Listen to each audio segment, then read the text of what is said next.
저는 50대 후반의 여성이에요. 많은 분들의 사연을 계속 듣다 보니 제 이야기도 할 수 있겠다는 용기가 생기네요. 늘 듣기만 하는 채널 구독자 입장이었는데 오늘은 제 이야기를 들려드리는 사연자가 되어볼게요. 저는 지금 딸 둘을 두고 있고 곧 60이지만 제 일도 하고 있어요. 제가 결혼을 일찍 해서 첫 딸을 좀 빨리 낳았는데요. 솔직히 말하면 혼전 임신이었어요. 처음 아이를 가진 것을 알았을 때는 무서웠는데 제 안에 다른 생명이 있다는 걸 실감할 때마다 책임감이 커지더라고요. 그래서 제가 생각했던 시기보다 훨씬 빨리 결혼을 하게 됐어요. 저는 그때 대학 졸업을 앞둔 4학년이었고 남편은 대학원에 다니고 있었어요. 저와 남편은 제가 대학 1학년 때 연합 동아리에서 만났어요. 남편은 야구 모자를 쓰고 동아리 모임에 들어오는 저를 보자마자 이 여자다 라고 생각했대요. 첫눈에 반했다나요? 그날 저는 누가 계속 저를 쳐다보고 있어서 신경이 쓰였는데 그게 바로 남편이었어요. 동아리 모임이 다 끝난 후 남편은 저한테 정식으로 데이트 신청을 했고 저도 호감을 느껴서 좋다고 했어요. 그 이후 남편이 군대 갔다 오는 것까지 기다려서 쭉 사귀었죠. 남편 집은 소위 말하는 부동산 부자였어요. 시어머니는 돌아가신 보석상을 했던 시아버지한테서 건물들과 보석을 물려받아 말 그대로 떵떵거리며 살았어요. 남편과 제가 결혼하기로 마음을 정하고 처음 시댁에 인사를 하러 갔을 때였어요. 그래도 니네 친정이 먹고 살만하대서 결혼하라고 한 거지. 안 그랬으면 나는 애 지우라고 했을 거다. 여자가 얼마나 제 앞가림을 못하면 혼전 임신을 하니? 내가 받아준 게 고맙고 네가 부끄러운 줄 알면 우리 현우 먹고 사는 건 앞으로 니네 친정이 챙겨야 된다. 우리 집에서 뭐 받아다가 살림할 생각은 아예 하지도 마라. 저는 그 말에 완전히 주눅이 들어서 시어머니 눈도 제대로 쳐다보지 못했어요. 그 시대에는 혼전 임신을 했다고 하면 시어머니 말처럼 여자를 탓하고 뒤에서 수군거리기 일쑤였어요. 저도 제가 마냥 죄인 같기만 했고 사람들 눈치만 보고 그랬죠. 친정에서도 누가 알까봐 다들 쉬쉬했어요. 아버지가 대기업에 다니셔서 회사에 소문이 날까봐 더 그랬던 것 같아요. 하지만 정작 저한테는 격려를 해주셨어요. 경환이가 낳겠다는데 누가 뭐라고 하겠니? 네 결정인데. 그래도 너를 찾아온 생명을 끝까지 거두겠다고 한 게 기특하다. 지금은 힘들어도 나중에는 시댁에서도 손주 예뻐서 아무 말 안 할 거야. 조금만 참고 견뎌봐. 고마워 엄마. 엄마 아빠가 내 편이 돼줘서 얼마나 든든한지 몰라. 엄마 아빠 생각해서라도 열심히 살게. 그렇게 결혼 준비를 시작했는데 시어머니는 정말 많은 걸 우리한테 요구했어요. 한복집이 마음에 안 든다고 바꾼 것도 4번은 됐을 거예요. 시어머니가 원하는 밍크코트는 아예 우리나라에서 팔지도 않는데 너무 고집을 해서 결국 미국에서 들어오는 사람한테 부탁해야 했어요. 그것만 해도 돈이 너무 나가긴 했죠. 결혼도 안 하고 아이를 가졌다는 이유 하나만으로 저와 친정은 모든 것을 꾹 참고 받아들여야 했어요.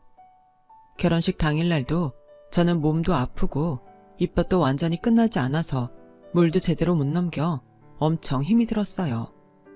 신부 얼굴이 너무 아파 보인다고 메이크업 하는 사람이 얼마나 화장을 하고 또 하고 고쳤는지 몰라요. 그런데도 시어머니는 저보다도 새빨간 립스틱을 바르고 총천연색의 화려한 비녀를 꽂고서 자기가 주인공인 양 온통 활개를 치고 다녔어요. 아무튼 시작부터 마음에 쌓이는 게 많은 결혼 생활이 시작됐어요. 시어머니는 자신이 말한 대로 정말 10원 한 장 주지 않았어요. 이건 자기 말이 빈말이 아니라는 걸 증명하려는 건가 싶을 만큼 그랬어요. 남편은 공부만 할 줄 아는 사람이었고 저는 임신 중이라 취직이 어려웠어요. 결국 시어머니가 원하는 대로 저희의 경제 생활은 친정이 모두 떠안게 됐어요. 친정 부모님은 임신한 제가 안쓰러워서라도 뭐든 보태려고 하셨어요. 저는 설마 처음에만 이러고 좀 지나면 시댁에서도 다만 남편 용돈이라도 주겠지 라고 막연하게 생각했어요. 그런데 반년이나 시댁에서 남편 용돈은커녕 아무것도 보태주지 않고 거기에 더해서 다음 학기 등록금까지 보내지 않자 저는 화가 났어요. 어머니 진짜 당신 학비 우리 집에서 내라고 하시는 거야? 당신 아들 공부하는 건데 그건 어머니가 주셔야지. 결혼 전에 엄마가 다 이야기했는데 왜 그래? 당신 친정에서 우리 생활은 다 책임지라고 했잖아. 그건 생활비 이야기지. 당신 학비까지 들어간 건 아니잖아. 그걸 그렇게 알아들으면 안 되지.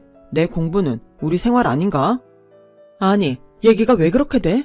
암만 그래도 당신 학비까지 친정에서 내라는 건 너무하는 거 아니야? 네가 잘못 알아들어 놓고서는 이제 와서 너무하네 뭐네 그런 말을 하고 그래. 기분 좀 그러네. 당신도 당신이다. 아니, 어머니 뜻이 그런 거 알았으면 당신이 공부 좀 열심히 해서 장학금이라도 탈 생각을 해야지. 아무리 학생이라도 집에 부인이 배 나와서 있는데 어떻게 그렇게 태평하게 돈 한 푼 어디서 불려올 생각을 안 해? 저는 어머니한테도 화가 났지만 남편의 태평무사한 태도와 뭐든 친정에서 받으려는 심보가 더 기분이 나빴어요. 지금 벌써 이거 갖고 그러면 어떡하냐? 우리 형은 형수 집에서 돈 다 대줘서 미국에서 박사까지 했는데 내가 유학을 간다고 했어. 박사를 한다고 했어. 그냥 한국 대학원 공부 갖고 벌써 이렇게 잔소리야. 그건 형님네 일이고 우리는 우리지. 아니, 그런데 어머니는 아주버님도 당신도 왜 다 친정이 책임지라고 하는 거야? 형님도 결혼 전에 그거 알았어? 나나 형이 잘 돼서 혜택 보는 건 어차피 당신하고 형수잖아. 내가 잘 되면 당신이 그 덕에 편하게 사는 거니까. 형도 국제 변호사 돼서 형수 맨날 사모님 소리 듣고 살잖아. 그리고 우리 엄마가 니네 집이 좀 사니까 사위 잘 되라고 해주라는 건데 그 정도는 해주는 게 당연한 거 아니야? 나도 교수가 돼서 당신 사모님 소리 듣게 해줄게. 진짜 교수가 되고 싶으면 박사까지 가야 되는데 지금처럼 공부하면 안 돼. 그것도 다 돈으로 되는 거 아니니까 공부 좀 해. 라고 정말 말도 안 되는 소리라고 생각하면서 한마디 했어요. 그런데 시어머니랑 남편이 너무 당당하니까 그게 맞는 것 같더라고요. 아이가 먼저 생겨서 한 결혼이니 다른 말 나올까봐 더 신경 쓰이기도 했고 기왕 결혼한 거 모든 걸 좋게 생각하자 싶은 마음도 있었어요. 딸 가진 죄인이라는 말이 괜히 있겠니? 사돈이 그런 계산이 빠른 양반인가 보다. 어쨌든 박서방이 얼른 공부를 끝내야 교수든 회사원이든 될 테니 일단 그것만 생각해보자. 라는 친정엄마 말씀에 저는 너무 속이 상했어요. 그래서 남편이 직업만 생기면 그동안 친정에서 해준 만큼 갚아드려야겠다고 단단히 벼르고 있었어요. 노후 통장도 하나 마련해드려야겠다고 생각했고요. 남편은 생활비에 자기 용돈에 학비까지 보내주는 친정에 고맙다는 말 한 번을 하지 않더군요. 시어머니는 그건 당연한 거고 시댁 잔치나 제삿날에 친정에서 과일이나 음식을 보내지 않으면 대놓고 뭐라고 했어요. 자기 엄마가 친정이 모든 걸 내놓는 게 당연하다고 생각하니 남편이 고맙게 생각할 리가 없었죠. 시어머니는 시댁에 갈 때마다 남편을 앉혀놓고서 니네 내 땅이라도 받고 싶으면 지금부터 잘해. 너 공부한다고 집에 오는 거 뺀질거리지 말란 말이야. 어차피 내가 가진 거 나 죽으면 다 니들 거 되니까 나 살아서는 니네가 가져갈 생각은 하면 안 돼. 라며 나보고 들으라는 듯 늘 큰 소리로 말했어요. 제가 친정 돈으로 모든 생활을 하는 게 불만인 걸 알고서 아예 제 입을 막으려고 그러는 것 같았어요. 그런 가운데 시간은 흘렀고 어느덧 산딸이 돼서 저는 예쁜 딸을 낳았어요. 친정에서는 다들 축하한다며 꽃다발에 과일 바구니에 산모한테 좋다는 온갖 것을 다 보내주시고 아이 선물까지 해줬지만 시어머니는 콧배기도 비치지 않았어요. 안사도는 바쁘신 거냐? 아니면 어디가 편찮으신 거야? 자기 친손녀가 태어났다는데 어떻게 축하한다는 말 한마디가 없어? 라며 친정엄마가 남편한테 한 소리 할 정도였죠. 그때까지는 엄마나 아빠는 시댁에 대해 남편한테 단 한 번도 싫은 소리를 하신 적이 없으셨어요. 남편도 이번에는 자기가 생각해도 좀 너무했는지 병원에 있는 전화로 시어머니한테 뭐라고 하는 것 같았어요. 그랬더니 시어머니가 다음날 마지못해 병원에 오셨더라고요. 자기 심기 불편하다고 얼굴에 아주 써붙인 것 같은 표정이었어요. 우리 집은 아들 아니면 손주로 쳐주지도 않아. 네가 우리 대 이어줄 남자애도 아니고 그까지 기집애 낳았는데 내가 꼭 와서 너를 봐야 되니? 라며 기야만 말만 쏟아놓고 그냥 가버리더군요. 빈말이라도 축하한다고 하지도 않았고 말 그대로 빈손으로 왔다 갔어요. 마침 엄마가 자리를 비웠으니 망정이지 안 그랬으면 시어머니랑 한바탕 싸움이 났든지 엄마가 열받아서 기절하셨을 거예요. 저는 아직 아프고 힘들 때라 화도 내보지 못했어요. 딸이 태어난 후에도 저희 생활을 돌보는 건 온전히 친정 책임이었어요. 아이가 태어나 1년이 돼서 돌잔치를 할 때도 친정에서 전부 해주셨어요. 시어머니는 아이 앞으로 금반지를 그것도 14K 하나를 남편 통해서 달랑 보내고는 축하한다는 말 한마디도 없었어요. 친정 부모님은 아예 포기하시고 남편이 내미는 돌반지도 제대로 확인 안 하시고 아이 앞에 놓으셨어요. 저는 돌잔치를 하고 나서 뭐라도 일을 해봐야겠다고 마음먹었어요. 더는 친정에 미안해서 가만히 있을 수 없었죠. 제 전공이 첼로여서 저는 대학에 나가는 친구들 도움으로 조그마한 스튜디오를 얻어 입시 시험을 보는 학생들을 가르치게 됐어요. 제가 아침 일찍부터 레슨을 하는 날도 많아서 남편은 제가 나갈 때에 맞춰 같이 아침을 먹고 아이를 챙겼어요.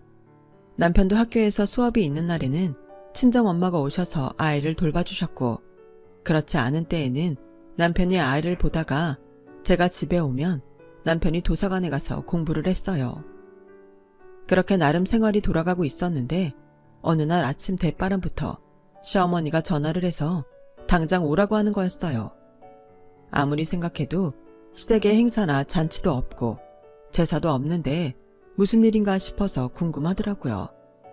서둘러서 시댁에 갔더니 시어머니는 저를 보자마자 쓰레기통을 제 머리 위에 쏟아붓는 거였어요. 야, 내 아들이 니네 집 도움이야? 네가 감히 밖으로 나돌면서 내 아들한테 애를 키우게 만들어? 왜?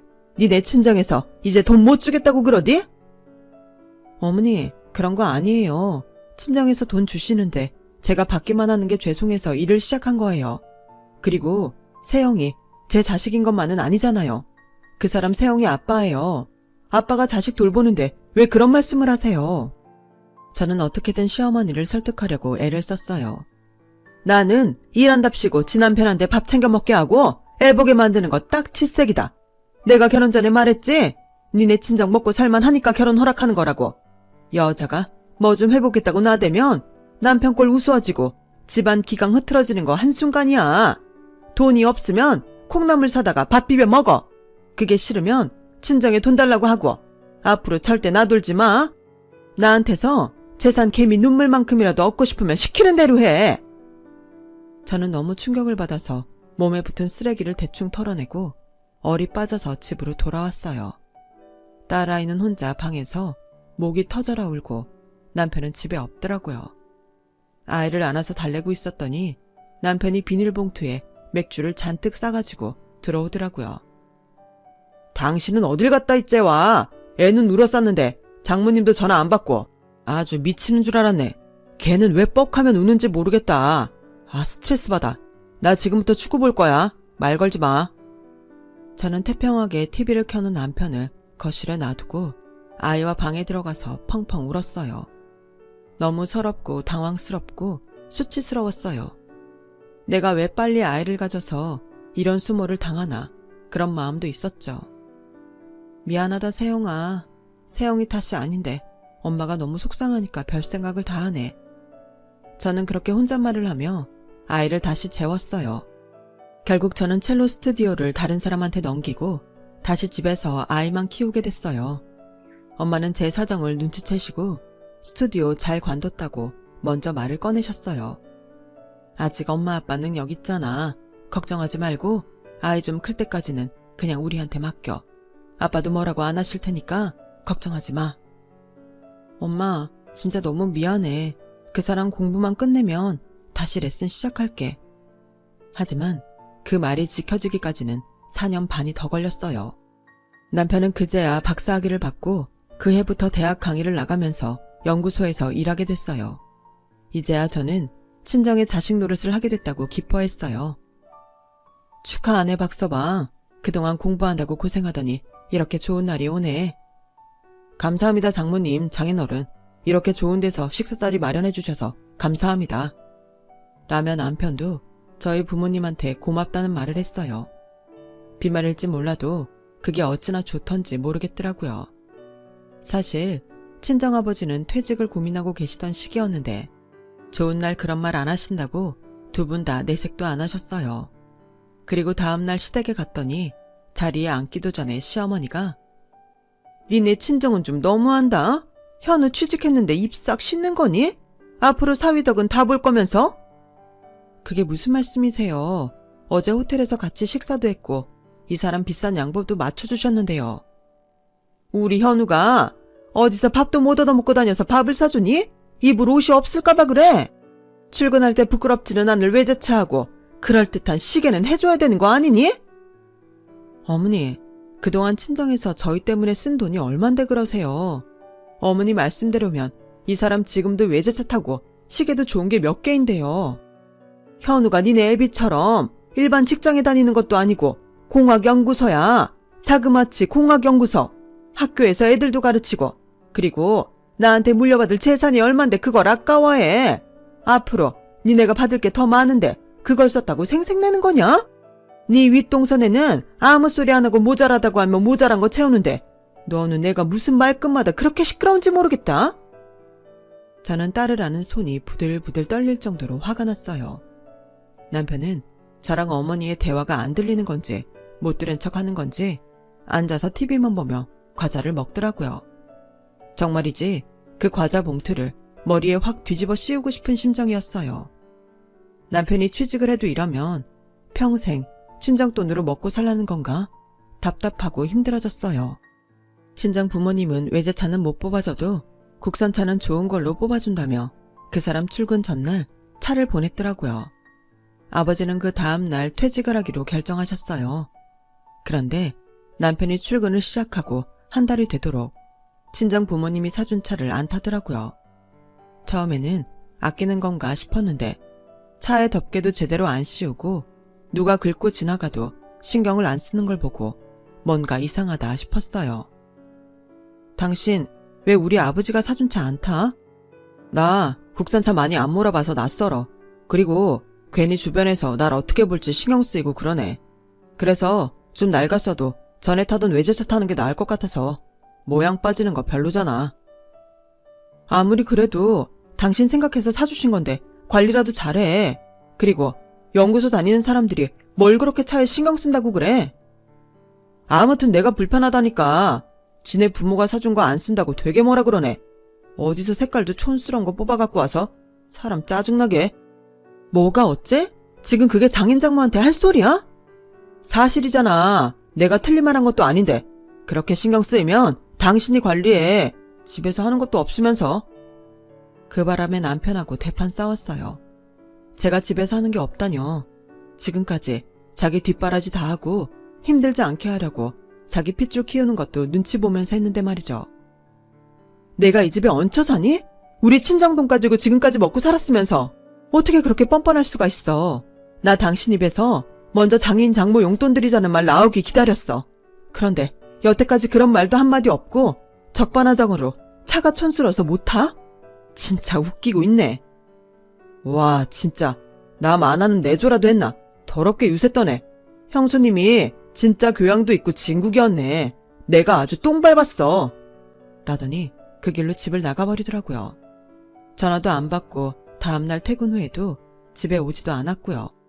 저도 처음에는 그 사람 연구소로 연락도 해보고 전화도 기다렸지만 그럴 필요가 없겠다 싶어 가만히 있었어요. 그랬더니 며칠 후에 시어머니가 집으로 오셨어요. 야, 너 여기 당장 도장 찍어. 이혼해. 막말로 네가 우리 집에 와서 뭐 한 게 있어? 아들을 낳기로 했어. 현우 유학을 보내서 근사한 학력을 만들어줬어. 고작 한 거라고는 대학원 졸업하고 취직시킨 거잖아.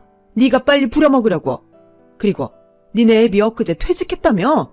지금도 내 아들 취직 선물을 국산차밖에 못 타주는 양반이 앞으로는 내 아들 먹여 살릴 수나 있겠니? 그럼 내가 왜 널 더 보고 있어야 되냐? 나는 우리 상대가 되는 애만 재산 물려줄 거야. 너네는 내 거 받을 자격이 없어. 네 딸한테 내 덕 보게 할 생각 하지 마. 이런 게 진짜 등골 빼먹고 버린다는 거죠. 하지만 그때는 그런 것보다도 너무 지긋지긋하니 당장 헤어져야겠다는 생각만 들었어요. 이태껏 살아온 게 너무 분하고 억울했지만 그렇다고 더 참고 살다가는 저만 더 불행해질 것 같았어요. 솔직한 심정으로 말하자면 저도 시어머니 돌아가시고서 재산 물려받으면 이렇게 고생한 거 보상이 될 거라고 생각한 적도 있었어요. 하지만 그동안 남편과 시어머니를 보면서 사람이 돈만 있다고 다 행복한 것도 아니고 그게 더 괜찮은 인간도 아니라는 거 너무 똑똑히 보고 배웠고 제 딸은 그렇게 크지 않길 바랐어요. 저는 이혼 도장을 찍으면서 소송을 해서 남편한테 위자료를 받아야겠다는 생각은 하지 못했어요. 그때만 해도 이혼은 여자한테 더 불리했고 여자가 더 남들한테 눈총받기 일쑤였거든요. 또 저는 혼전 임신을 했다는 게 계속 딱지처럼 붙어 다녔어요. 미국에 있는 아주버님 가족 딱 한 번 만났는데 그때 형님도 은근히 제 혼전 임신한 걸 빈정거리셨거든요. 그런 것들이 더 저로 하여금 떳떳하게 소송할 수 있는 것도 못하게 했던 것 같아요. 저는 저희 친정이 남편을 빨리 취직시켜서 그 덕이나 보려고 한다는 시어머니의 말도 안 되는 소리를 들으며 짐도 제대로 못 챙겨서 나왔어요. 나가기 전 남편한테 전화를 했지만 바쁘다는 이유로 통화를 거절하더군요. 저는 친정으로 가는 택시 안에서 아이를 꼭 안고 눈물을 안으로 얼마나 삼켰는지 몰라요. 친정에 오니 아버지는 여기저기 다른 직장을 알아보러 다니셨고 엄마도 값이 나가는 걸 전부 처분하고 결혼 예물도 내다 놓으셨더라고요. 알고 보니 저희 집에 돈을 대준다고 무리를 좀 하셨던 거였어요. 아버지 월급이 많기는 했지만 저한테 그냥 생활비만 주는 게 아니라 사위 용돈에 학비까지 전부 대주고 외손녀 선물까지 신경 쓰셨으니 집에 있던 돈도 없어지는 게 당연했죠. 게다가 여동생 대학 등록금도 보태셨으니까요. 저는 집에 너무 미안해서 고개를 들 수 없었어요. 저는 일단 되는 대로 친구들을 통해 학생들을 받아서 레슨을 했고 집 근처 음악학원에도 취직을 했어요. 제 상황에서 할 수 있는 일부부터 해보기로 한 거죠. 주어진 일에 열심히 하다 보면 답이 나오겠지 하며 학생들 가르치는 데에 최선을 다했어요.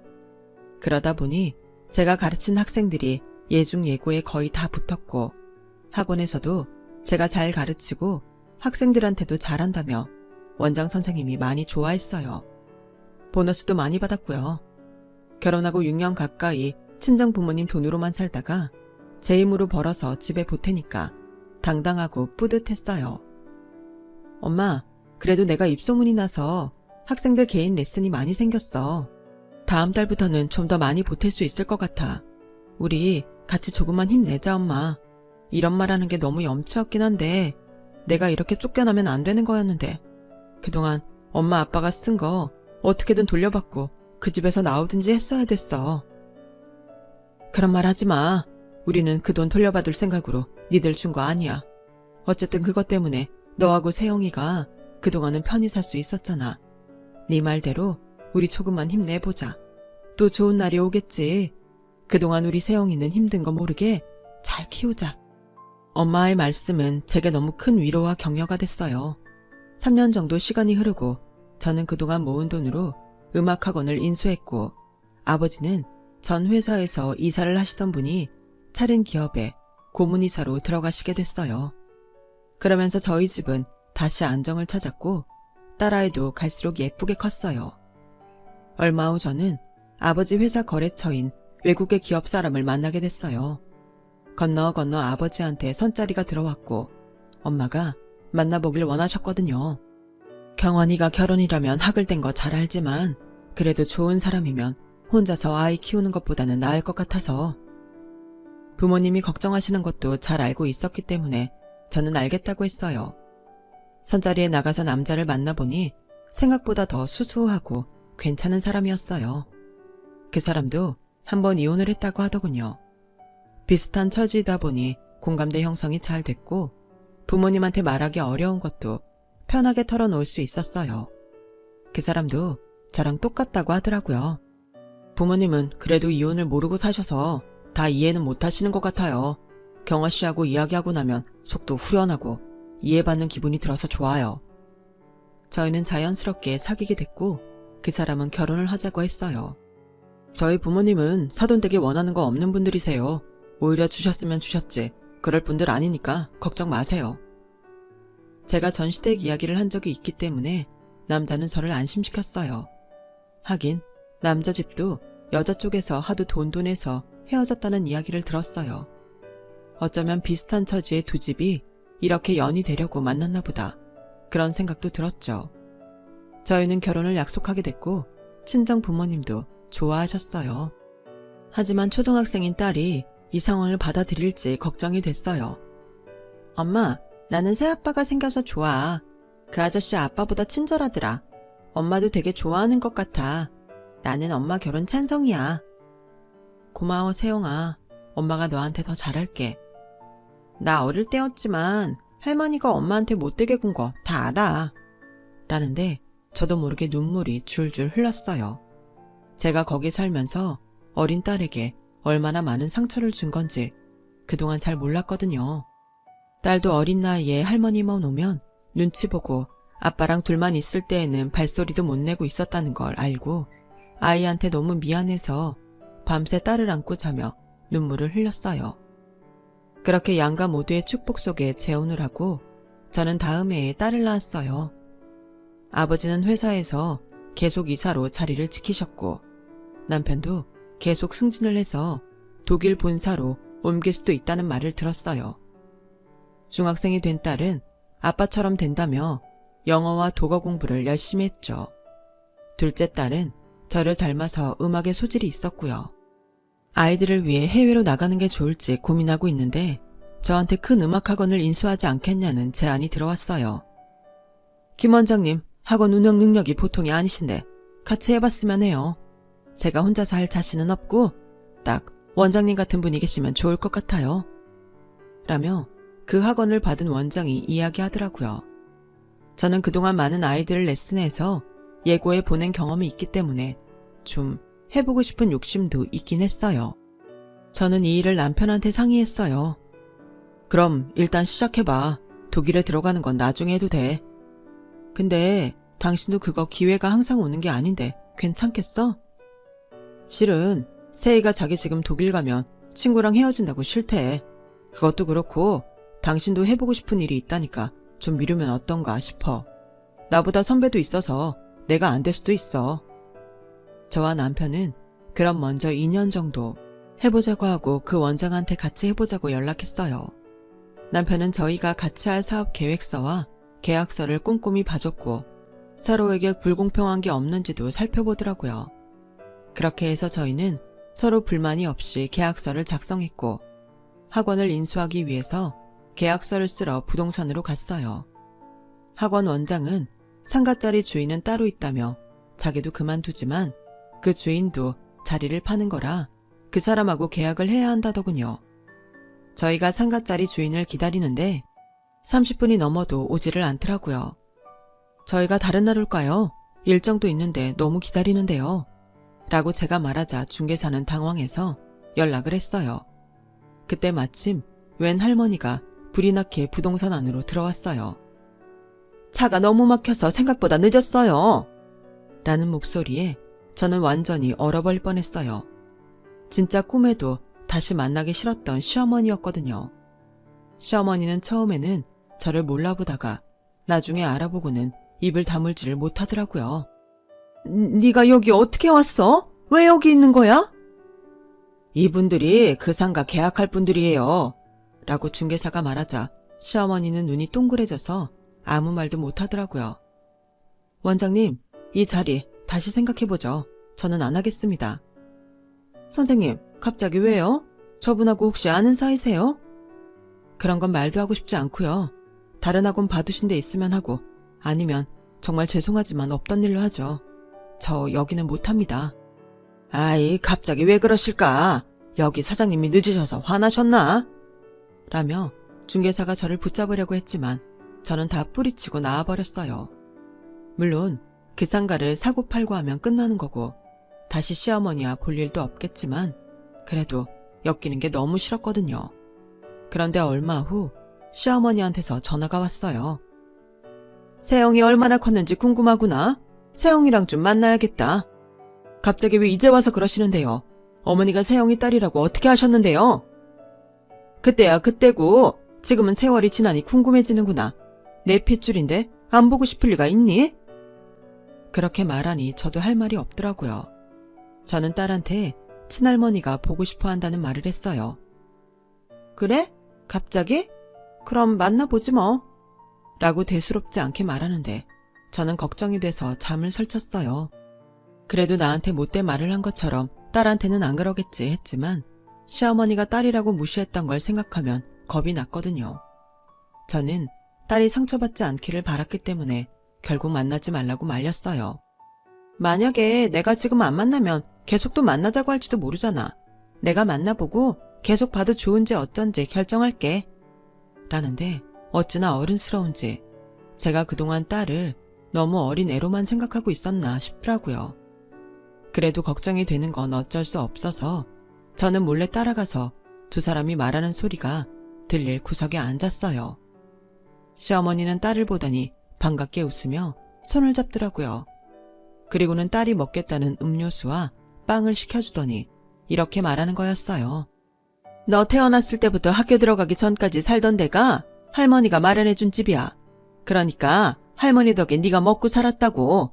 그러니까 그거 네가 잊지 말고 이 할머니한테 갚아야 돼. 네가 엄마한테 말 좀 잘해서 학원 계약 좀 되게 해줘. 언제 또 사람이 나설지 모르는데 마냥 기다릴 수만은 없거든. 지금 따로 산다고 해도 너랑 우리는 같은 가족의 일원이야. 그러니 우리 가문을 위한 일을 해야 되지 않겠니? 그게 이 할머니한테 네가 어릴 적 은혜를 갚는 길이다.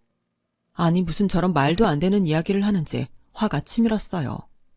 제가 자리에서 벌떡 일어나 쫓아가려는데 딸아이가 시어머니를 똑바로 쳐다보며 이렇게 말하더군요.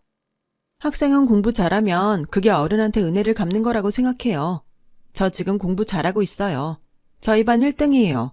그러니까 제가 더 할머니한테 갚을 건 없어요. 그리고 할머니 상가는 할머니가 엄마랑 협상을 잘하세요. 어른들 할 일을 저한테 떠넘기는 것도 좋은 건 아니라고 생각해요. 요새는 학교에서 그렇게 교육시키니? 공부 잘하는 건 좋다만 그게 할머니한테는 별 소용이 없잖아. 할머니한테 도움이 되는 걸 해줘야지.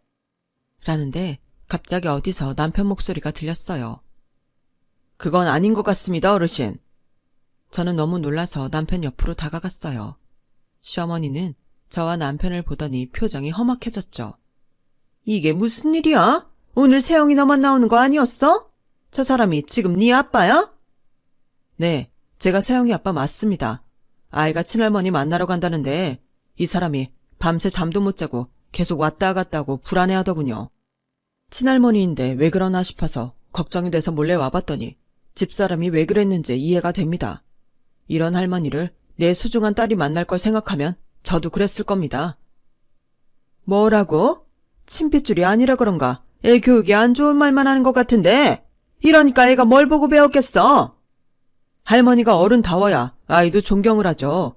저는 세영이가 틀린 말했다고 생각 안 하는데요. 예의 바르게 말 잘했고요. 무턱대고 자기네 집사람이니 엄마한테 말해서 상가 계약하게 만들라는 게 자기 손녀한테 할 말씀은 아니죠. 뭐가 어째? 내가 그럼 틀린 말 했어. 내가 마련해준 집 아니었으면 지가 어디서 편히 자고 먹고 살았겠어? 할머니 집 없었으면 우리 외할머니가 다 해줬겠죠. 집 빼고 다른 거 다 외할머니가 해주셨잖아요. 엄마랑 제가 아예 외할머니 댁 들어가니까 더 편하고 좋던데요. 라고 딸아이가 똑부러지게 말하자 시어머니는 부들부들 떨었어요. 참 가관이다. 너 남의 집 손녀를 이렇게밖에 못 키웠어? 그리고 치핏줄인 할머니 만나러 나오는데 몰래 쫓아오기까지 해? 집안 꼬라지가 이러니 애도 어른한테 말대답이나 하고 말이야. 당신처럼 사돈 집에 자식들 인생 전부 얹어서 살게 하는 사람이 집안 꼬라지 운운해요? 당신 왜 저 이혼시켰어요? 우리 아버지 퇴직하고 더는 당신 아들 먹여 살릴 수 없을 것 같으니까 이혼 서류 갖고 와서 도장 찍게 했잖아요. 그래놓고 이제 와서 당신 상가를 사라고? 이러니 내가 당신 상가를 사고 싶겠어? 이렇게 엮이는 것도 짜증나는데 내가 진짜 당신 같은 양심 없는 사람한테 휘둘려서 우리 엄마 아빠가 당신 아들 대학원 학비까지 다 냈던 거 생각하면 지금도 자다가도 피가 거꾸로 솟아올라. 양육비 한 번 보낸 적도 없고 여태까지 보자고 한 적도 없으면서 지상가 팔아야 되니까 애를 만나고 싶다고 해? 인생 그렇게 살지 말아요. 제가 피를 토하는 심정으로 반박을 하자 카페 안에 있던 사람들은 전부 수근거리며 시어머니 흉을 봤어요. 시어머니는 창피해서 먼저 나갔고 저와 남편도 딸을 데리고 나왔죠. 그랬더니 밖에서 기다리고 있다가 저희 앞에 나타나더라고요. 그럼 내가 직접 말할게. 그 상가 네가 좀 샀으면 좋겠다. 시세보다 좀 덜 주고 살 수 있겠니? 제가 너무 열이 받아 막 뭐라고 하려는데 남편이 나섰어요. 어르신, 그만하시죠. 이 사람이 싫다는데 다른 좋은 분 알아보세요. 당신한테 하는 이야기 아니니까 좀 빠져. 라며 남편한테 괜히 화를 내더라고요. 할머니, 우리 아빠한테 그러지 마세요. 할머니는 저 딸이라고 손주 취급도 안 하고 아빠도 저 보살피는 거 맨날 귀찮아했잖아요. 아빠는 저한테 한 번도 그러신 적 없어요. 그러니까 저는 할머니 집 사람이 아니고 여기 엄마 아빠 가족이에요. 앞으로 저도 안 만났으면 좋겠고 엄마도 괴롭히지 말았으면 좋겠어요. 라고 하자 시어머니는 어쩔 줄 몰라 부들부들 떨더니 제 손을 꽉 잡았어요. 예, 그러지 말고 우리 나서는 사람 있을 때 그거 팔아야 돼. 좀 사면 안 되겠니? 네, 싫어요. 저 그게 뭐가 됐든 더는 당신 집안하고 엮이고 싶지 않아요. 당신한테 도움되는 일 하기도 싫고요. 저를 욕하려면 하세요. 그제야 시어머니는 제 손을 놓고 넋이 나간 사람처럼 돼서 가버렸어요. 알고 보니 큰 며느리가 더는 이렇게 못 산다고 이혼하겠다고 해서 시어머니가 어쩔 수 없이 재산을 나눠줬다고 하더군요. 그리고 전 남편이 재혼을 했는데 그 여자 집에서 자기네가 남편 필요한 거 다 해줄 테니 같이 골프장 투자를 하자고 해서 전부 들어먹고 도망갔다는 거였어요. 시어머니는 큰며느리한테 도움받으려고 했지만 오랜 시간 한 맺힌 큰며느리는 연락을 끊고 어디론가 이사를 가버렸고 큰아들하고도 연락이 되지 않는다더라고요. 전 남편도 회사 그만두고 골프장 사업한다고 했다가 완전히 당해서 아무것도 못하고 어정쩡하게 있다고 해요. 그래서 자기 앞으로 남은 상가 하나 처분하려고 저렇게 애를 쓴다는 거였어요. 상가야 시간이 걸려도 또 사겠다는 사람이 나오겠지만 부동산 경기 때문에 지금은 어려운가 보더군요. 당장에 먹고 사는 게 막막해질 정도라니 정말 사람은 자기가 한 대로 다 돌려받는다는 걸 실감했죠. 그 후 한참을 소식도 모르고 살다가 시어머니랑 전 남편은 지방 어디로 내려가서 힘들게 산다는 이야기를 들었어요. 큰아들 집하고는 여전히 연락이 안 된다더군요. 그 이야기를 마지막으로 그 집 소식은 듣지 못했어요. 저는 그 원장과 같이 사업하기로 한 걸 접고 몇 년간 아이들과 함께 남편 본사가 있는 독일에 있다가 들어왔어요. 지금은 아이들도 다 커서 각자 자기 할 일 잘하고 있고 저도 남편과 잘 지내고 있답니다. 제 이야기는 여기까지예요. 끝까지 들어주신 분들 모두 행복하시고요. 다들 건강하셨으면 좋겠어요. 좋은 하루 되세요. 감사합니다. 여러분, 사연 댓글에 응원과 현명한 조언 부탁드려요. 좋아요와 구독은 저에게 큰 힘이 됩니다. 오늘도 좋은 일 가득하세요.